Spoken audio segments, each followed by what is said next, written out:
It is still Oja Mondi. Madam Ekelegi, Nekele Madunina. But before I go on Buko, subscribe on my channel. And don't forget to like my videos and share my videos to all your friends. It is a means of publicity. Thank you and God bless you. On this tutorial today, we are going to I'm going to give a summary.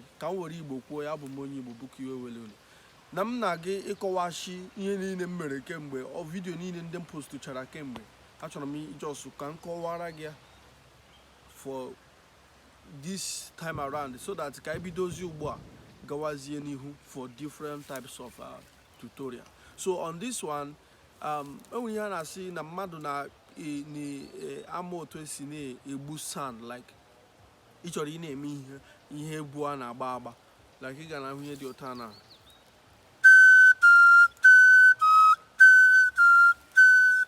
sound ndị ọ bụrụ na ị gaghị amụtali ewu but ihe na-eme sometimes enwere sound ndị ewu ị ga-esizi your breath na-egbu and enwere some ihe ndị ga-eme ọ bụrụ na ọ bụ ikuku ikurule abụghị ikuku ị ga-ejijegodi ikuku like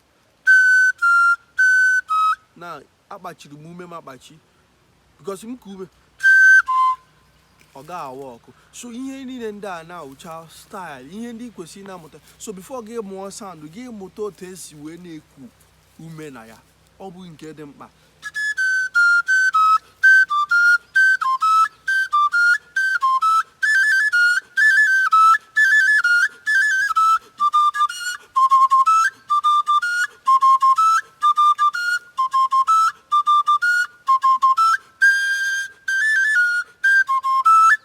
So this kind of thing. So mụọ otu esi eku ume na sound ọbụla ị chọrọ igbu ni gị mụta esi eku ume na ya then o nwere ndị ke ga-abụ na ị ga-atachi ume gị so gị tachi ume gị gị gbutu ya ọfụma. So ihe ị ga na-eme oge niile bụ gịnị but na-eme practice oge niile na-amụ ọja oge niile keep on learning ị ga-ahụ ị ga-eme gịnị ị ga-amụta ya. So don't forget to subscribe on my channel ọ bụkwa onye a na-akpọ Ọja mmụọ ndị Igbo udo dịrị gị.